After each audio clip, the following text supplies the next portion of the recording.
We're running a series of episodes in which we are talking about power, authority, and influence, and the future of enterprise architecture. In the first episode, I talked about why power and influence is necessary and why a consulting role as an enterprise architect should only be a stepping stone towards a more authoritative role in the future.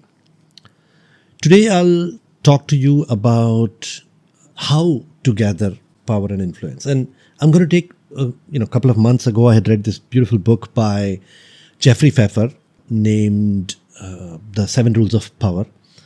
And I'm going to take the help of the Jeffrey Pfeffer framework of power, so to speak. So I will talk about the 7 rules and I will explain how this can be applied in the enterprise architecture context. So the first rule of power is get out of your own way.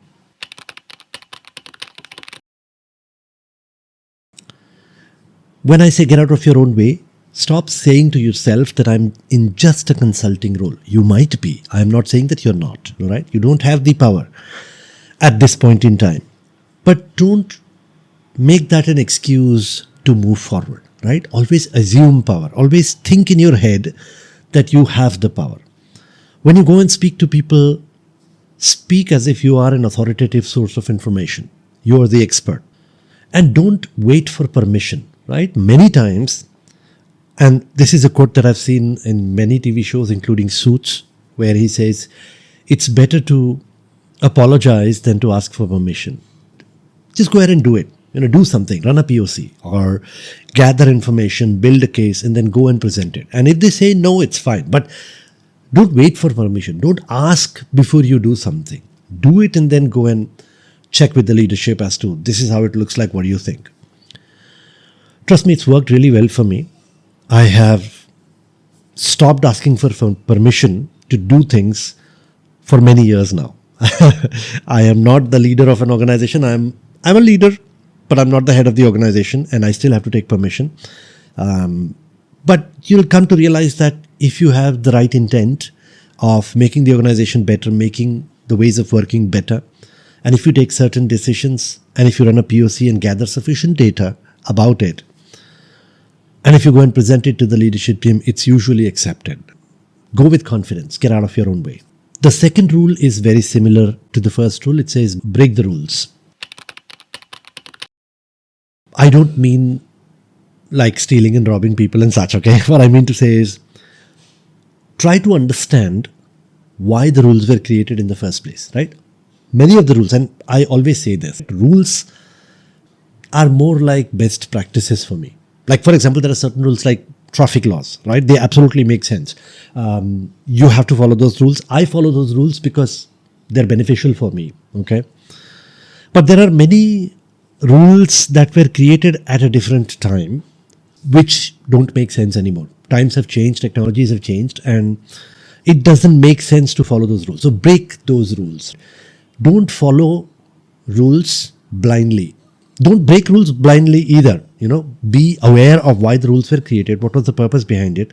And there's a beautiful story about monkeys that they did an experiment where they kept a group of monkeys in a room and they kept a ladder and they hung a bunch of bananas on top of the ladder. So the monkeys got hungry and one monkey decided that they'll climb the ladder and go and, pluck the bananas and eat it. So he tries to climb the ladder and what happens is they start a shower of cold water on all the monkeys as soon as he starts climbing the ladder. So all the monkeys, they notice this.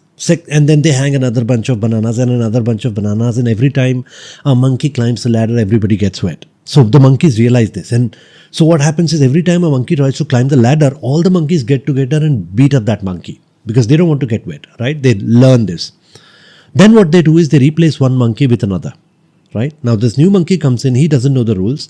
He looks at the bananas, he tries to climb the ladder and everybody beats him up, right? So he realizes that, okay, if I try to climb the ladder, everybody beats me up. So don't climb the ladder. Then they replace one more monkey. Now this time, this new monkey who had joined in the previous round also participates in beating up that monkey when he tries to climb the ladder. and then another monkey, and then another monkey. Eventually, all the monkeys have been replaced. And nobody knows why they are beating up all the other monkeys when they try to climb the ladder. Okay? And nobody's seen a shower, right? Because they always beat up a monkey before they try to climb the ladder. So this is what happens in organizations most of the time. We follow rules, but we don't know why we are following them. So do some critical thinking. Try to understand why the rules are there and whether you can break them. Think very critically, because this is a slippery slope. You might end up breaking some rules that shouldn't have been broken. So be careful there. The third rule of power is appear powerful. Perceptions matter a lot. And perceptions for enterprise architects is very important. And it's important because majority of the times, enterprise architects are in a consulting role. They do not have authority over the people. They don't have authority over the leadership. They don't have authority over the stakeholders. And they yet have to, gather sufficient information so that people are able to make the right decisions. If you do not appear powerful, confident, strong in your area, you will not be able to influence the decision making. So appear powerful, right? And they say fake it till you make it. So it's true, actually. If you're seen as a powerful person, if you're seen as a strong leader, eventually you end up becoming a strong leader. And I'm not going to lecture you on this, but everything matters, starting from the way you dress and the way you walk and the way you make your presentations and the way you gather sufficient data and your confidence, your speech, the kind of language that you use. Never apologize, for example, for no reason, right? Because when you apologize, you appear weak.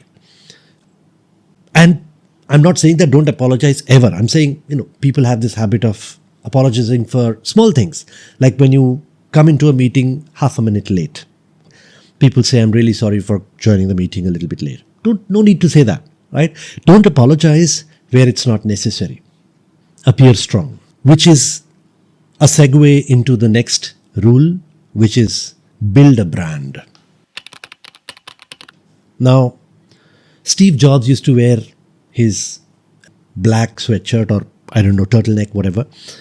There are so many people who have their own personal style. And I'm not just talking about, style when it comes to dressing. I'm talking about what is your personal brand? Who are you, right?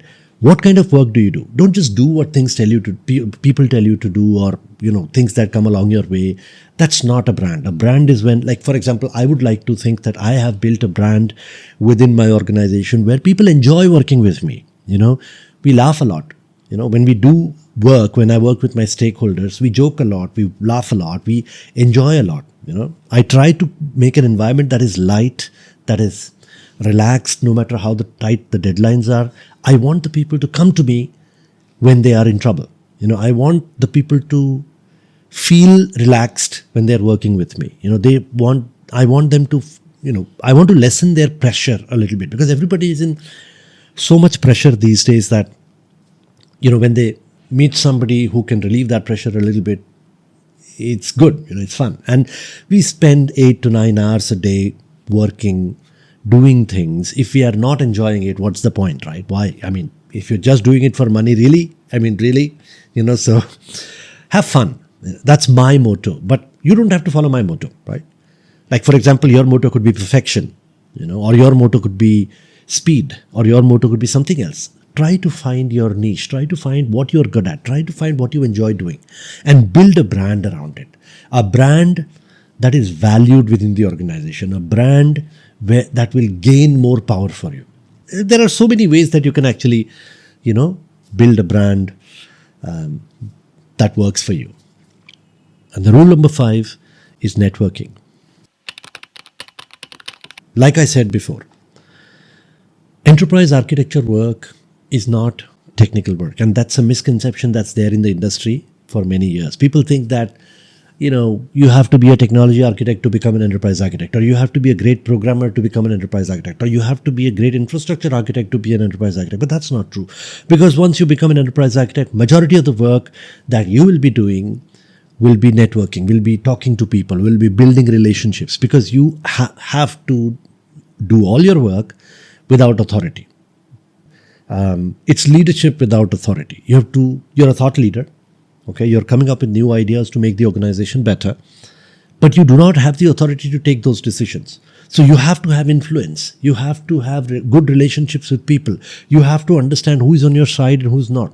You have to understand what do your stakeholders really care about and how you can make sure that their stakeholder requirements are met. So network relentlessly, because the more relationships you have, the better relationships you have within the organization, the more influence, the more authority you will have.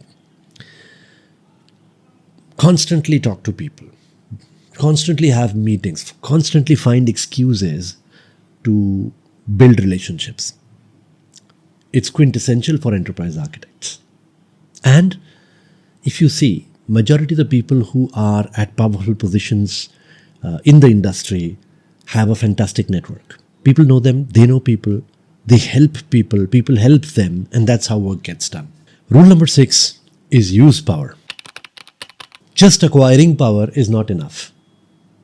And Jeffrey Pfeffer says this really nicely. He says that the thing about power is if you use it, it increases. And if you don't use it, it decreases. So if you have power, if you have the power to take a decision, if you have the power to influence someone, if you have the power to help someone out, use that power. The more power you use, the more it increases, because let's say that you've helped somebody out.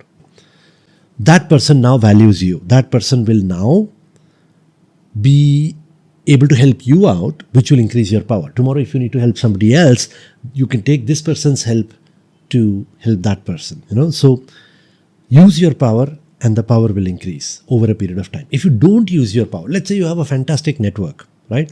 If you don't use your power of this network, over a period of time, this network will fall off, because you're not helping anybody. You're not using their help, because taking somebody's help is also power, because when you take somebody's help, you owe them one now, right? And people want to help you out so that when they need you, you'd be able to help them out. Now, if you're not taking their help, that network will, fall off. So using the power increases the power. And finally, the last one is interesting. It says that success excuses everything. Right? If you have success, it doesn't matter how you got your success. And I'm not encouraging you to do bad things, really. But, I've talked about breaking rules, for example, or I've talked about using your power, and all these sounds a little bit on the darker side, but it's really not. Even if you want to do good stuff, even if you're running an NGO, sometimes you have to cut corners. Sometimes you have to break some rules, because that's the only way that you can get stuff done. But once you get the stuff done, nobody really cares about how you got it done. And there are innumerable examples, some decent, some really bad. Like, there are examples where really influential people get big stuff done through very bad means. In fact, there are cases where, and I don't want to talk about it, but people have gotten away with rape and stuff just because they have power. But I'm not encouraging you to do all that stuff. What I'm trying to say is, many times we hesitate because we think that it's wrong to cut corners a little bit. And if you think that it's okay to cut those corners because the rules were created at a different time and they don't apply anymore because things have changed, times have changed, then do so. Because once you become successful, nobody cares how you got successful. These are some of the rules that Jeffrey Pfeffer talks about in the book. It's a beautiful book. This is also a book review, actually. Jeffrey Pfeffer, 7 Rules of Power. Beautiful book. It's a good read. And I encourage all of you to read the book. And I encourage all of you to not think of enterprise architecture as an advisory role. It is an advisory role for a limited period of time for everybody. But it's more. It's a stepping stone towards authority and leadership and power and influence. Because without power and influence, you will always be dependent on somebody else to take decisions. And I feel that everybody who knows enterprise architecture should eventually get into a leadership position, because it's good for the industry, because it is good for the organizations, because that's how it's supposed to be. Today, I see a lot of leaders who take strategic decisions on tactical data. They take decisions because it saves money in the short term, for example, or it's easier, right? Or it makes sense, or it. That's one new thing that I've noticed in the last couple of years. They take decisions because they intend to leave the organization in the next couple of years, and that decision would create a maximum impact in the organization at this point in time, which is good for their career, right? They can show a huge, large transformation and get another job as a CIO in some other organization, for example, and not care about the long-term repercussions of that strategic decision, of that transformation on the current organization, and that's not good. So when you have the knowledge of enterprise architecture and when you get into leadership, right, you'll take the right decisions, hopefully, and it'll be good for the companies, and it'll be good for the industry, and it'll be good fun to be in this field. I hope you're enjoying the videos that I'm publishing on Enterprise Architecture Radio. If you are, then please let YouTube know. Like, share, and subscribe, and comment. Let me know how you're liking this video. Some of the topics that I've covered here today are a little bit controversial. If you think that, then let me know. If you think that I've said something wrong, then please challenge me and please correct me. Because Enterprise Architecture Radio is not just a podcast, it is a collaboration platform. I'm trying to get together a group of people who are intellectuals and who enjoy such topics and who enjoy discussing these topics and who can help each other out and guide each other and learn from each other and, most importantly, have a ton of fun.